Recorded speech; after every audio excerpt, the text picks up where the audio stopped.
Welcome back. You know, always we complain about sweeping polls by ruling parties in state, and which is why some people are calling for INEC to take over state or local government elections, because every ruling party sweeps the entire poll, and it's almost ridiculous in the eyes of a lot of people. But something happened in Abia State over the weekend. Well, the ruling party, Labour Party, did not win any seat of the 17 seat. ZLP, Zenith Labour Party, maybe cousins, I don't know, because there's a Labour inside, won 15 of the 17, then YPP took 2 seats. We need an explainer as to what played out, because for the Rivers case, we're very clear on what played out. But for the Abia State, perhaps a lot of people didn't see this coming. Maybe Abia residents are aware, or the politicians are aware. So let's find out from the people that are in the know. The special advisor to the governor on media and publicity, Mr. Ferdinand Ekoma, joins us via Zoom from Umaya in Abia State. Mr. Ekoma, thank you for coming on the program. Thank you, my brother. Thank you for having me on the show. Also joining us is the publicity secretary of the Young Progressive Party, Mr. Bestman Eruba. Mr. Eruba, thank you so much for coming on the program. Thank you very much for having me. All right, let's talk to you, Mr. Ekoma. We understand that there's an event coming up in a few hours, so let's be as quick as we can on this one. I'm talking about the swearing in. What happened to the party in government?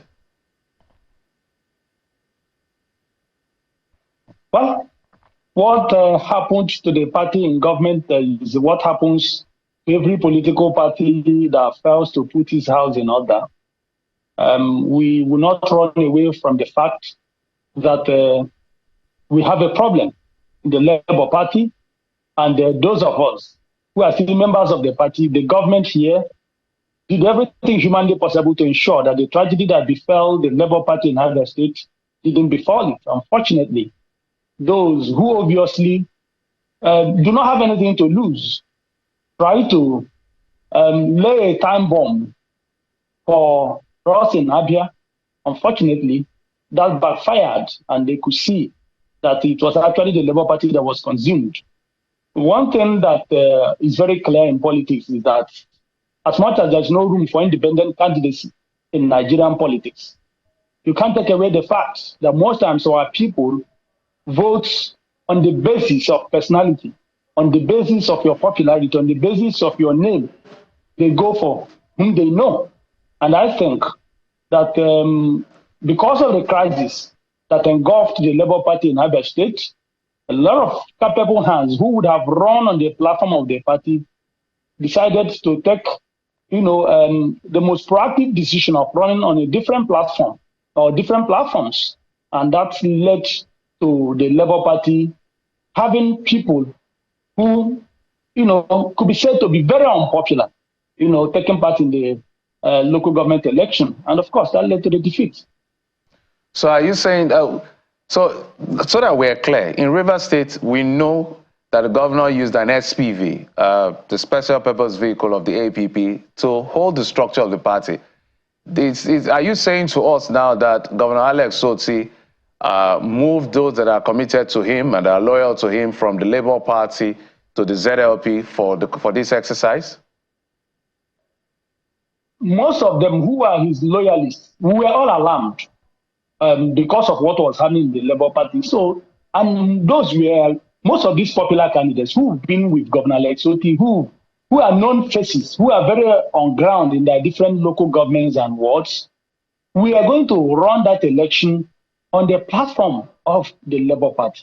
Unfortunately, because of what these people did here, especially the audacity of now announcing the solution, the so-called dissolution of the State Working Committee, dissolution of the State Working Committee, alarmed everybody. And most of these candidates appealed to the governor to permit them, to run this election on different platforms. And of course, some of them went to ZLP, some remained with the Labour Party, and the tragedy struck. And you also had another political party, the YPP, that took part in the election.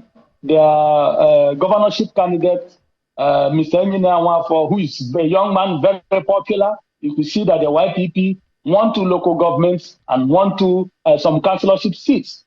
In local government like Umunochi, There is a ward called the Zingodo ward. The APC that didn't take part in the election won in that ward, won convincingly, and we believe that was courtesy of Honorable Nkiruka Onejocha, the Honorable Minister of State for Labor and Employment. So what that says is that most times people look at the name, people look at who they are following, people attach more importance, to the person that will take them to the right direction. So what actually happened was that Governor Lesotho, of course, could not have attempted to stop his loyalists who believed that they were interested, their ambition, their political futures were endangered, and they took the decision. So he had no choice than to allow them. I'm going to come back. I'm going to come back to you, Mr. Kioma, but let's go to our guest, Mr. Bestman from the YPP. It seems that the YPP is, recouping, is gaining some ground in the southeast. At the beginning of the year, YPP also won, I believe, 2 House of Reps election in Anambra State, I believe. And this time you have won 2 local government seats in Abia State. Are you, profiting from the division in the Labour Party by this victory in Abia State?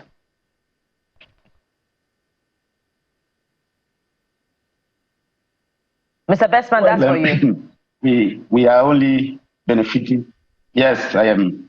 Good morning, Bukola. It's very gratifying for us that the people in the grassroots of Abia State continue to resonate with the gospel of YPP, which is service to the people. The places where we have won election in Abia are places that are our natural home, and we are home and dry in those places. Recall that in the 2023 general elections, we had won 2 members of the State House of Assembly, Sisioma, and we had a very popular House of Representative candidate and other candidates of our party in the Abia South Senatorial District. And what has played...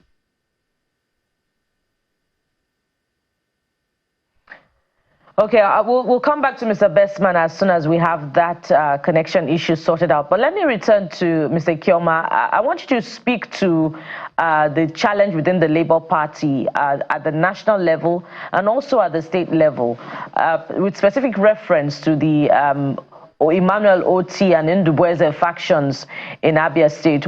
Why was the governor, who is supposed to be presumed the leader of the party in the state, unable to rein in on the disaffection within the party at that level? Okay, you will agree with me that a few weeks ago, or about 2 months or thereabouts ago, the governor, in conjunction with very reputable, notable leaders of the party, met in Oma here, where they had an extended stakeholders meeting and took a decision to set up a caretaker committee. That caretaker committee was not initiated to fight anyone, was not initiated to undermine anyone. It was initiated to advance the interests of the party and its members. If you decide to work as a lone ranger in a political party, it will just be a matter of time before you are consumed. The governor made his position very clear, what precipitated his intervention in collaboration with other leaders of the party. It was to resolve the problem. It was to bring to an end the factionalization, the division in the Labour Party. That was why the NLC, the YPP, the TUC and the rest of them all came together to agree for that initiative. And everybody was carried along. Unfortunately, those who are driving the nation, the faction at the national, said no.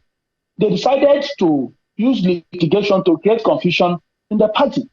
So as far as we are concerned, the governor has taken that bold step, that fatherly step, geared towards ensuring sanity, ensuring peace and unity in the party. So there is a limit to what the governor, can do. He has played his role. Unfortunately, those people who do not even understand that political party can only exist and exist productively when you have reputable candidates. We've been just on this one more thing very quickly, Mr. Kioma. Will the governor be defecting, having used the ZLP as an SPV to win the local government election? SPV. Well, that is not on the table at the moment. But the most important thing, wherever we go, if we decide to go, wherever the governor goes, his loyalists, his supporters, his structure will follow him to wherever he goes. Don't forget, we've been on this for a very, very long time. Starting from 2014, the governor has shown capacity, he has shown resilience, he has shown consistency, and his structure is very formidable and massive here. So it's actually those who are the provocators that will lose out if the governor leaves the Labour Party. So, but for now, the issue of the campaign is not on the table. But then in politics, anything is possible. The most important thing is that our governor is committed to providing our people with the gains of democracy. He's committed to developing the state, and the facts are on ground for anyone to see. And the people are very excited. The people are in alliance with the governor wherever he goes to. Well, thank you. Totally out of time. Mr. Ferdinand Ekoma is the Special Advisor, Media and Publicity to the Governor of Abia State, Dr. Alex Otti.